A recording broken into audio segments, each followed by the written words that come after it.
Isabel, anak, mag-aaral ka naman ng mabuti. Para naman kahit papaano magkaroon ka ng medalya pagkatapos ng klase nyo. Nakakahiya sa mga nakakakilala sa atin, no? Wika ni Marlita sa kanyang anak, habang sila ay nasa pagkainan ng mga oras na yon. Ma, ano pong nakakahiya sa hindi pagkakaroon ng award o medalya? Si Lolo naman ang nagpatayo ng isang building sa eskwela niyan. Tatwira ni Isabel sa kanyang ina. Kaya nga mas lalong nakakahiya, anak dahil isa ang lolo mo sa sponsor ng eskwela nyo. Pero sarili niyang apo, wala man lamang nakukuhang award sa pagtatapos ng klase. Mabuti pa yung kaklase mong si Kim. Kahit naghihigaw sa buhay, ay makikitaan mo naman ang nagsisikap na makatapos ng pag-aaral. Naku, yun ka na naman, May. Ang hilig mo akong ikumpara sa ibang tao. Nakakasama ka naman po ng loob. Isabel, anak, hindi kita kinukumpara. Ang gusto lang naman namin ng papa mo ay mag-aral ka ng mabuti. Iniisip ko nga kung saan pa kami nagkulang. Bakit lumaki kang ganyan? Wala naman sa lahi natin ng bobo. Siguro, anak, ay kailangan mo lang nadagdagan mo pa ng kaunti ang kasipagan mo sa pag-aaral. Pangihikayat pa ni Aling Merlita sa kanyang anak. Naku, oo na po, mag-aaral na po ako ng mabuti. Tigilan niyo na lamang po ang pagkukumpara niyo sa akin at kay Kim. Inis na tugon ni Isabel sa kanyang ina. Alam mo, anak, kapag nagkaroon ka ng medalya o kahit award man lamang sa katapusan ng klase niyo, may sorpresa ako para sa iyo. Nakangiting wika ni Merlita sa kanyang anak. Talaga po, Mama? Totoo po ba yan? Paniniguradong tanong ni Isabel sa ina. O anak, pangako yan. Kapag nakita namin nag-aaral ka na ng mabuti at mataas na ang mga grades, ay may regalo ka sa amin ng papa mo. Naku, sisiw lang naman sa akin yan, Mama. Tignan mo yan si Kine na pinupuri nyo. Matataasan ko po yan ng grades. Buong pagmamayabang ni Isabel sa ina. Natutuwa ako sa determinasyon mo, anak. Pero sana naman huwag mong aawayin o kaya naman sasaktan si Kim, ha? Kilala kita, Isabel. Hindi ka namin pinalaki na nanghahamak ng kapwa. Nag-aalalang wika na Merlita sa kanyang anak. Ma, alam ko na po yan. Ako na po ang bahala. Pangako wala po akong gagawin masama kay Kim. Paninigurado niya sa kanyang ina. Tuluyan na ngang pumasok sa eskwelahan itong si Isabel na mainit ang ulo dahil sa sermon ng kanyang ina sa kanya kanina. Wisit talaga yung Kim na yan. Lagot sa akin yan mamaya. Usal ni Isabel sa kanyang sarili. Habang akala mo ay dragon na nagbubuga ng apoy sa sobrang inis sa kanyang kapwa estudyanteng si Kim. Isabel, mukhang late ka na ata ngayon na. Puna sa kanya ng isa sa kanyang mga kaibigan sa school. Paano hindi malilate? Sinermon na naman ako ni Mama bago pumasok. Tugon ni Isabel sa kaibigan. Bakit naman? Tungkol saan ba? Bakit mukha kang bad trip dyan? Usisa pa nito sa kanya. Kanino pa ba? Kung hindi sa Kim na yan? Alam mo, simula nang dumating yan dito sa eskwelahan, palagi na lang siya yung napapansin ng mga teachers natin. Inagaw niya yung para sa akin. Galit na sa Aunt Isabel sa kaibigan. Oo nga, Isabel pati nga rin yung mami ko Malagi niyang sinasabi sa akin na gayahin ko raw yan si Kim. Naiinis na rin ako sa kanya. Kwento ni Rhea sa kanya. So ano, may naisip na ba kayong paraan para makaganti sa Kim na yan? Tanong ni Isabel sa mga kaibigan. Ha? Gumante? Teka nga, Isabel, ano bang nasa isip mo? Usisa sa kanya ng mga kaibigan. Gusto kong gumanti sa Kim na yan. Sagot ni Isabel sa mga kaibigan. Sa paanong paraan ka naman gaganti? Iniisip ko pa nga, Rhea May naisip ako, pero natatakot ako baka mapahamak tayo Usal na Rhea. Ano ba kasi yun, Rhea? Sabihin mo na. Ang dami mo namang pasakali dyan. Naiinis na wika ni Isabel kay Rhea. Ganito kasi yun, friend. Hindi ba nakabike lang yun si Kim? Ano kaya kung maglagay tayo ng patipong sa dadaanan niya? Para pag dumaan siya, sumemp lang siya. Pag nagkataon, hindi siya makakapasok sa school. Mamimiss niya yung mga lessons natin. Bababa yung grades niya, hindi ba? Nakangiting suwestyon ni Rhea kay Isabel. Dahil sa sinabi nito, ay biglang nabuhayan itong si Isabel. Gusto ko yung ideya mo, Rhea. May utak ka rin pala, no? Usal ni Isabel. Teka nga, Uy Rhea, parang hindi maganda yung naisip niyong gawin ah. Paano kung hindi lang basta sugat ang mangyari kay Kim? Baka mapahamak pa tayo niyan eh. Sandaling natigilan si Rhea sa sinabi ng isa na naroon din. Oo nga no, Isabel, huwag na nga lang natin ituloy. Baka kung ano pa ang mangyari. Wika na Rhea, na biglang nagbago ang isip. Ano ba kayo? Ang tutuwag niyo naman. Huwag kayong mag-alala, akong bahala. Samahan niyo na lamang ako, okay? Wika ni Isabel. Pero Isabel, pag nagkataon ay madadamay pa kami ni Lexa kasi sinamahan ka namin. Paliwanag ni Rhea. Alam mo Rhea, akala ko kanina ay matalino ka. Eh hindi naman pala. Di ba sinabi ko na nga sa inyo na ako na ang bahala? Kapag may nangyaring masama, di sabihin nyo ay pinilit ko na lamang kayo. Hindi kayo madadamay. Ako lang ang mananagot. Matigas na usal ni Isabel sa dalawang kaibigan. Isabel, hindi ka ba natatakot na baka mapahamak ka? Pag nalaman ng mama at papa mo yun ang gagawin mo, tsak na magagalit na naman sa iyo ang mga yun. Hindi magagalit yun sina mama at papa. Mahal na mahal kaya ako ng mga yun, lalo na si Lolo. Lahat binibigay sa akin, kaya kung sakaling magkataon na mapahamak man ako, hindi nila ako kayang tiisin. Mayabang na tugon ni Isabel sa dalawa. Talaga ba? Sabi mo yan ha? Basta labas na kami dyan sa binabalak mo Isabel ha? Paninigurado na Rhea at pati na rin ni Lexa sa kanya. Oo na, halika na kayo bago pa magbago ang isip nyo. Yaya ni Isabel sa dalawa.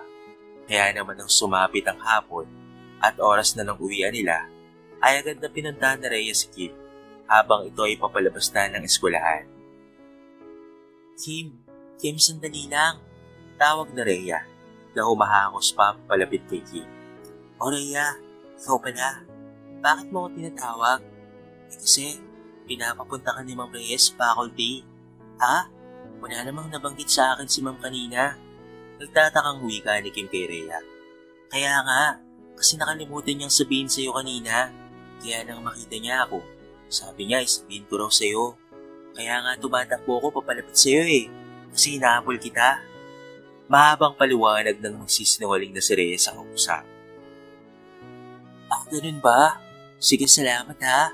Pupuntahan ko na si Ma'am. Tugon ng nagtataka pa rin si Kim. Nang makaalis na si Kim, ay dali-dali namang lumabas na ang tatlo sa pangunguna ni Isabel. Guys, bilisan nyo para mahandaan na natin ang patibong. Usal ni Isabel sa dalawang kaibigan. Ano, ready na ba kayo dyan? Tanong ni Isabel na siyang may hawak sa kabilang dulo ng taling iharang nila. Oras na dumaan na sa kanilang harapan si Kim sakay ng bisikleta nito.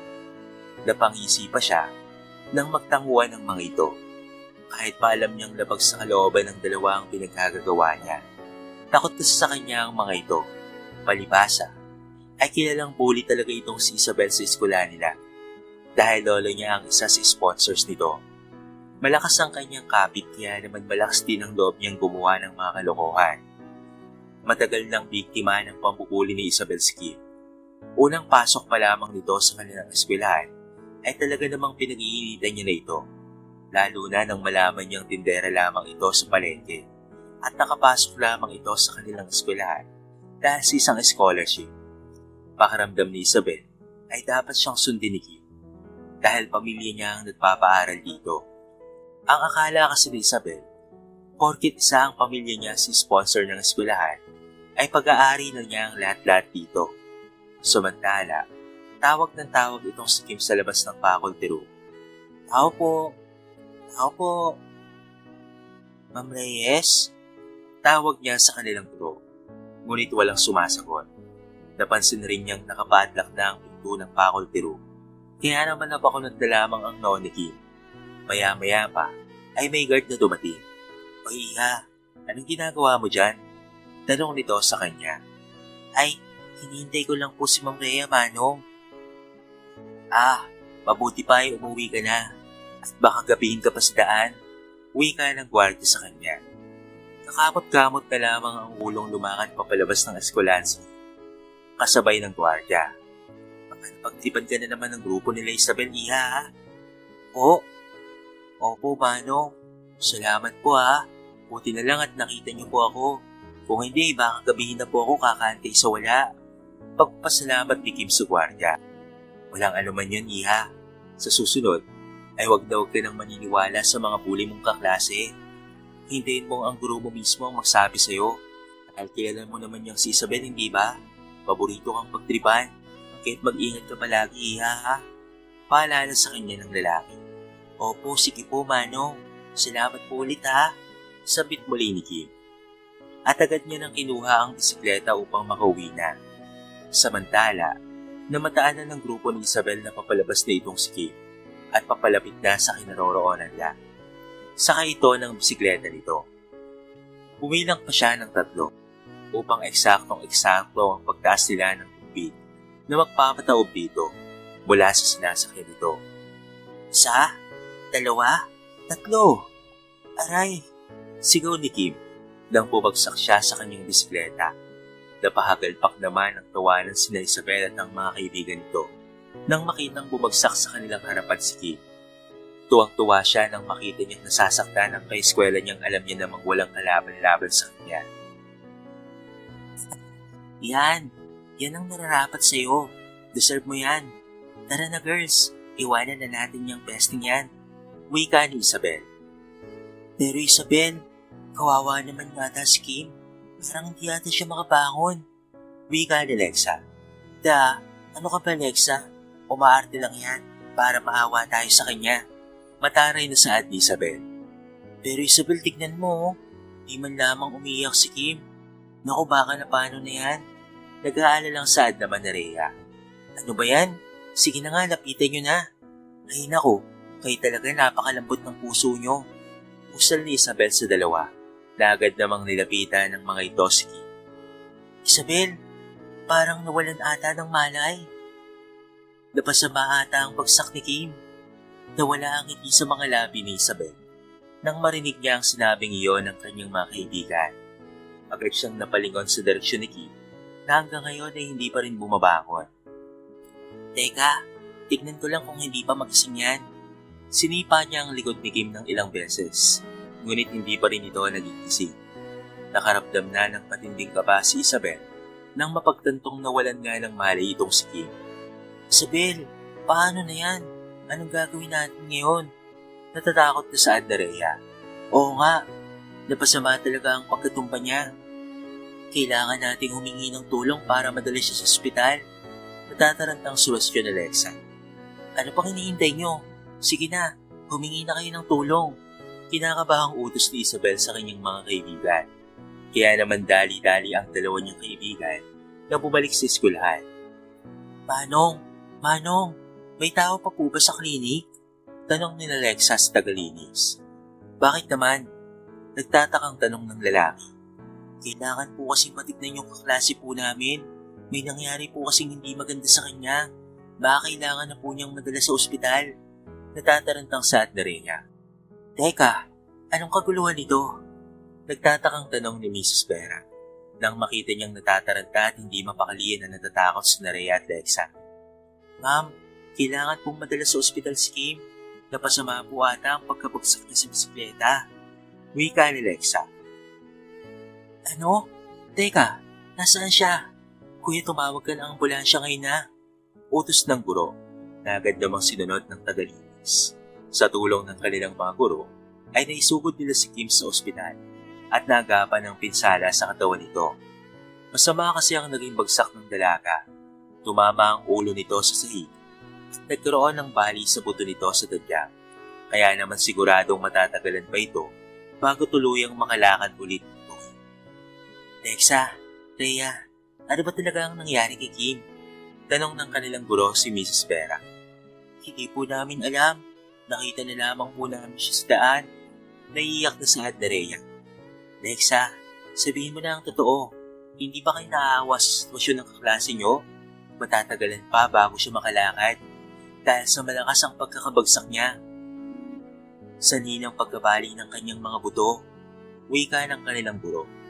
Agad namang napatingin si Lexa kay Isabel na napayuko na lamang. Ma'am, hindi ko po talaga alam. Si Isabel po ang unang nakakita kay Kim. Di ba Isabel? Wika ni Lexa. Ha? Anong ako? Nakita ko lang rin naman si Kim na nakahiga na. Ba't ako ngayon ang mukhang may kasalanan dito? Depensa ni Isabel. Isabel, sabihin mo na ang totoo. Kung hindi, tatawagan ko ang mama mo. Banta sa kanya ng kanilang guro. Hindi ka namin alam eh.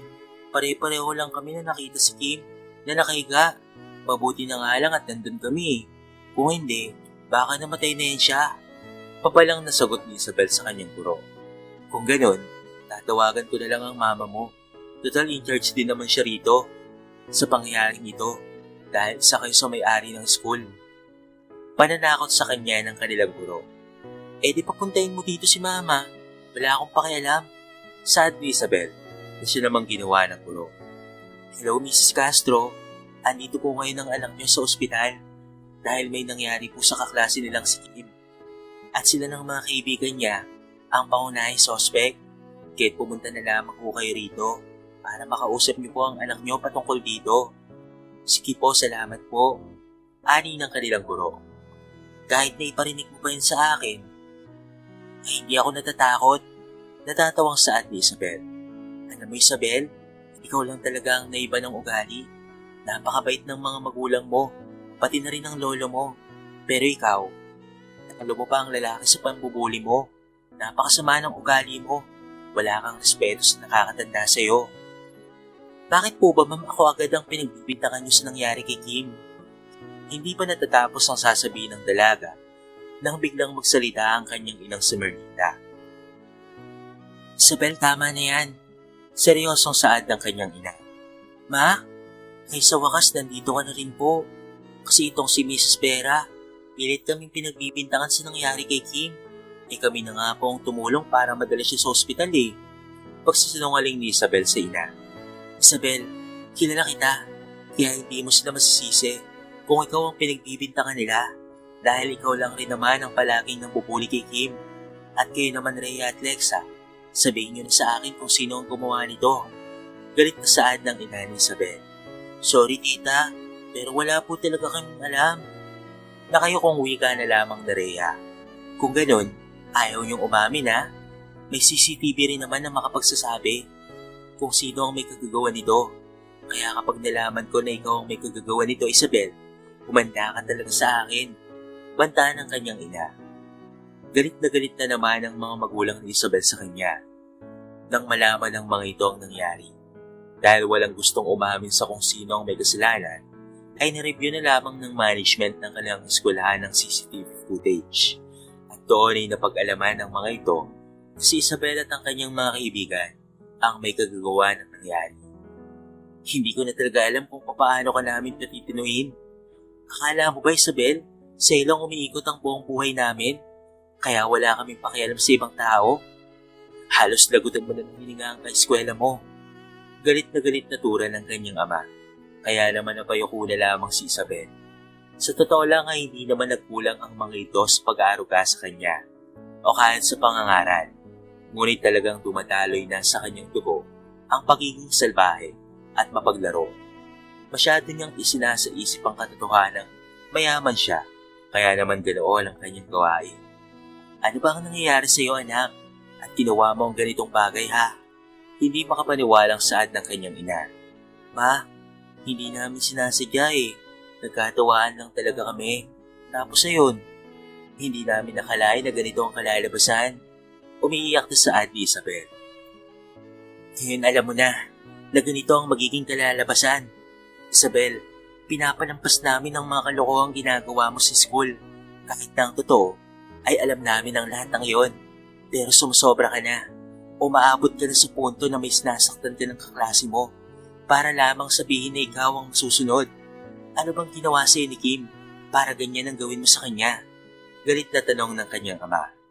Oo nga anak, mabait naman na bata si Kim ah. Kahit mahirap lang sila, alam kong hindi siya marunong makipag-away. Kayo naman Lexa, bakit kayo pumapayag palagi sa mga gusto ni Isabel? Tanong ng kanyang ina. So sorry po talaga tita. Kasi alam niyo naman po at kilala niyo naman po si Isabel. Ayaw niyang hindi nasusunod ang mga gusto niya kahit mali siya. Kaya wala na po kaming nagawa ni Rhea. Nakayukong tugon ni Lexa. Ano Isabel, tatanggi ka pa ba? Sana hindi ka na lamang namin naging anak dahil puro problema lamang ang dala mo sa amin ng mama mo. Galit na saad ng kanyang ama. Hindi na napigilan pa ni Isabel ang kanyang galit kung kahit agad siyang sumagot sa kanyang mga magulang. Yan, dyan kayo magaling eh. Kaya ako ginagawa ang mga bagay na ito dahil din sa inyo. Palagi nyo na lamang akong kinukumpara sa iba. Palagi nyo na lamang sinasabi na gayahin mo siya. Dapat ganito, dapat ganyan ang gawin mo. Pinipilit nyong ipagawa sa akin ang mga bagay na hindi ko gusto. Galit na saad ni Isabel. Anak, hindi na namin alam ang gagawin namin sa'yo para tumino ka. Wika ng kanyang ina. Meron pa tayong magagawa. Kailangan natin niyang parusahan sa ibang paraan na talagang pagsisisihan niya ang kanyang mga nagawa. Hindi lang sa ginawa niya kay Kim, kung hindi sa mga ginawa rin niya sa mga taong nakapaligid sa kanya. Seryosong saad ng kanyang ama. Ipaparanas natin sa kanya ang buhay na meron si Kim para maramdaman niya kung gaano kahirap ang sitwasyon ng batang kanyang sinasaktan. Malamig na saad ng kanyang ama. Kung kahit bilang parusa, may kakaibang ideyang naisip ang kanyang ama upang siya ay magtino. Iyon ay ang iparanas sa kanya kung gaano ba kahirap ang buhay ni Kim upang maintindihan niya hindi niya na dapat dinadagdagan pa ang mga masakit nito sa buhay. Ano? Ayoko po mama. Naiiyak na saad ni Isabel. Anong ayaw mo? Kagagawan mo to. Kaya gawin mo to bilang parusa. Malamig na saad ng kanyang ama at ina sa kanya. Napaiyak na lamang si Isabel sa desisyong iyon ng kanyang mga magulang. Kayo naman Rhea at Lexa, huwag na huwag niyo nang kakaibiganan si Isabel para mas maramdaman niya kung ano ang pakiramdam ng walang kaibigan na tutulong sa kanya. At kapag nalaman ko na kinakaibigan niyo pa rin siya, ang mga magulang niyo ang malalagod. Seryosong saad ng ama ni Isabel kung kahit napatango na lamang ang kanyang mga kaibigan. Habang si Isabel naman ay pinagtitinda ng kanyang mga magulang sa palengke. Yun ang kondisyon na ibinigay nito sa kanya upang hindi siya ipatapon ng mga ito sa ibang bansa upang doon na lamang siya mag-aral. Sa loob tuloy ng ilang buwan ay grabing paghihirap ang dinanas ng dalaga. Sa katayuan ni Kim na ngayon ay nagpapagaling naman. O bakit ka nakaupo dyan? Wika ng kanyang ama na siyang naging dahilan upang magulat si Isabel dahil umupo muna siya dahil sa pagod na ang kanyang mga paa sa kakatayo maghapon. Pa, pagod na ho ako. Malungkot na wika ni Isabel. Hindi mo na kailangang magpahinga Isabel dahil si Kim na ay kaya niya yan eh. Marami ka pang bubuhati ng mga gulay, kaya tumayo ka na dyan. Huwag kang magpalam-palam pa kung gusto mong makaalis sa sitwasyon mo ngayon. Pero Papa, ilang buwan na po akong nandito. Hindi niyo pa rin po ako pinapauwi. Reklamo ni Isabel. Hindi ka namin papauwiin hanggat hindi mo natututunan ang leksyon sa mga ginagawa mo. Wika ng kanyang ama at agad naman nang umalis. Napapuntong hininga na lamang si Isabel dahil nariyang nagbubuhat siya ng mabibigat na gulay. Maghapon na nagbabantay ng paninda kahit pa sa kalagitnaan ng mainit na tanghali. Bukod doon ay nakakaranas rin siya ng pangalipusta ng mga customer nilang akala mo ay kung sino kapag nagagawi sa kanilang tindahan. Halos araw-araw ay umiiyak siya dahil sa hirap.